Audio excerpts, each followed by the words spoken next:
নমস্কার, আশা করছি সবাই ভালো আছেন। ধানসিঁড়ির একটি নতুন ব্লগে আপনাদের সকলকে স্বাগত জানাই। আজ বেরোবো আর একটু পরে। কোথায় যাব, কি ব্যাপার, সব আস্তে আস্তে আপনাদের বলবো। চলুন এবার ভেতরে যাই। লাস্ট টাইম জিনির কিছু জিনিসপত্র গুছিয়ে নিচ্ছি, এগুলো না হলে রাস্তায়ও খুবই অসুবিধা হয়। এগুলো নিয়ে রেডি হয়ে বেরোবো, বেরিয়ে তারপর বাকি ব্লগটা কন্টিনিউ করছি। আমরা বেরিয়ে পড়েছি, এখন যাচ্ছি কলকাতায়, বাড়ি যাচ্ছি। কোথায় এসেছিলাম সেটা পরে বলবো, তাই না?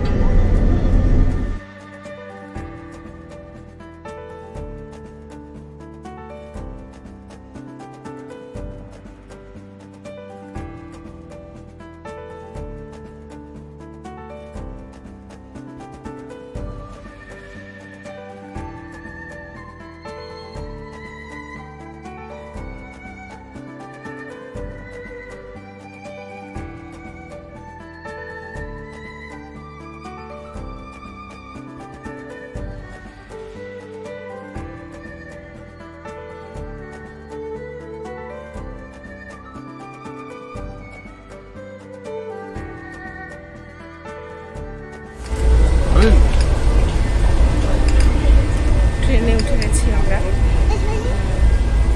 যেতে যেতে দেখাবো সব। জিনি বসে আছে আমার পাশে, জিনিকে একটু খাইয়ে নিই তারপর।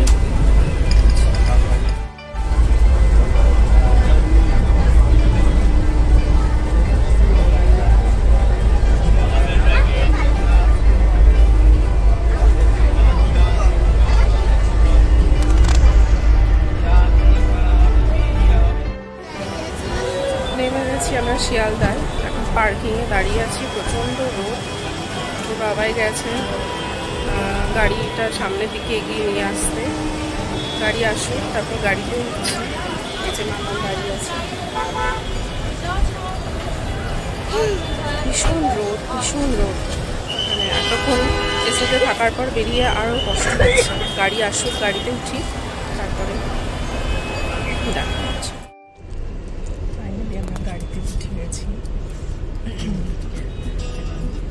যাবো সোজা বাড়ি। কালকের দিনটা থেকে যা বাড়িতে গিয়ে ভোরবেলা ছেড়ে দিয়ে আসলে আমরা গেছিলাম, মেয়ের এখন সামার ভ্যাকেশন চলছিল বলে গেছিলাম আমার হাজব্যান্ডের ওখানে। সেখান থেকেই আজকে বাড়ি ফিরছি। বলেছিলাম যে পরে জানাবো, তাই বললাম। আর বাকি ডিটেলটা পরে বাড়ি গিয়ে ভালো করে বাড়ি যাই। ফাইনালি বাড়ি চলে এসেছি, অনেক দিন পর বাড়ি এলাম। আপনাদের বললামই আগে, মেয়ের সামার ভ্যাকেশনে স্টার্ট হয়েছিল, তখন গেছিলাম হাজব্যান্ডের ওখানে। আজকে চলে এলাম। অনেক কিছু গোছগাছ করার ব্যাপার হয়েছে, অনেকদিন ছিলাম না। মামনিরাও ছিল না বাড়িতে, ওরাও দুদিন আগে ফিরেছে, ওরা বেড়াতে গেছিলো। তো সব কিছুই হবে, আস্তে আস্তে করবো, চেষ্টা করবো আপনাদের সাথে যতটা সম্ভব তুলে ধরার। ঠিক আছে, এখন এই অবধিই রাখছি ব্লগটা। চেষ্টা করছি পরে আরও কতটা কন্টিনিউ করা যায়। এখন স্নান টান করি, করে কিছু কাজকর্ম গুছিয়ে নিই, পরে আবার দেখা হচ্ছে। জিনিসপত্রগুলো লাগেজ থেকে বার করেছি কিছুটা, কিন্তু যিনি গোছাতে দিচ্ছে না এগুলো, আমাকেও এখন এগুলো নিয়ে খেলবে বলছে। দেখি কতটা কি গোছাতে পারি, ওর কাছ থেকে কতটা নেওয়া যায়। তো যিনিকে এখন নিচে পাঠিয়েছি, না হলে আমি এগুলো কিছুতেই গোছাতে পারছিলাম না। আমি এবার এগুলোকে ঠিকঠাক করে নিয়ে যাবো নিচে। মা বাবা আসবে, অনেকদিন পর আমরা এসেছি আমাদের সাথে দেখা করার জন্য।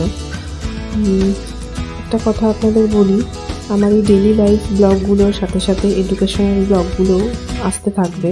আমি চেষ্টা করব ওয়ান বাই ওয়ান আপনাদের যদি বুঝতে অসুবিধা না হয় সেইভাবেই ব্লগগুলোকে আপলোড করার। বাট নতুন চ্যানেল তো হয়তো একটু এদিক ওদিক হবে, আপনারা এগুলোকে প্লিজ একটু অ্যাডজাস্ট করে নেবেন।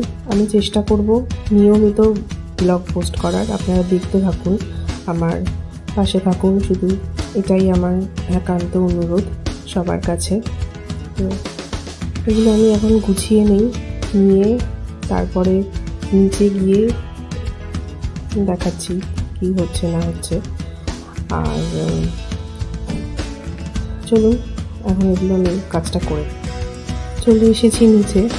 ও আজ সবার জন্য এগরোল নিয়ে এসছে, অনেকদিন পর সবাই একসাথে হলাম। আর ও কালকে আবার ফিরে যাবে, সেই জন্য আজকে একটু অন্যরকম স্ন্যাক্স অ্যারেঞ্জ করা হয়েছে। এগুলো এখন দিয়ে দিই সবাইকে। আর বেশিক্ষণ হয়তো ব্লগটা কন্টিনিউ করতে পারবো না, আমি এগুলো সবাইকে দিয়ে তারপরে ব্লগটাকে এন্ড করছি। ততক্ষণ আপনারা দেখতে পান। ব্লগটা আজকে এই অবধিই রাখছি। দেখলেন তো ঘরের কী অবস্থা, জিনিসপত্রগুলো গোছগাছ করতে হবে। আবার আপনাদের সাথে দেখা হবে নতুন একটা ব্লগে। ততক্ষণ পর্যন্ত আপনারা সাথে থাকবেন, পাশে থাকবেন, সুস্থ থাকবেন সবাই। আর যদি আমার আজকের ব্লগটা ভালো লেগে থাকে তাহলে একটা লাইক, শেয়ার, কমেন্ট করে চ্যানেলটাকে অবশ্যই সাবস্ক্রাইব করে দেবেন এবং পাশে থাকা বেল আইকনটিকে প্রেস করে দেবেন। অসংখ্য ধন্যবাদ। আবার দেখা হচ্ছে পরবর্তী ভিডিওতে। শুভরাত্রি।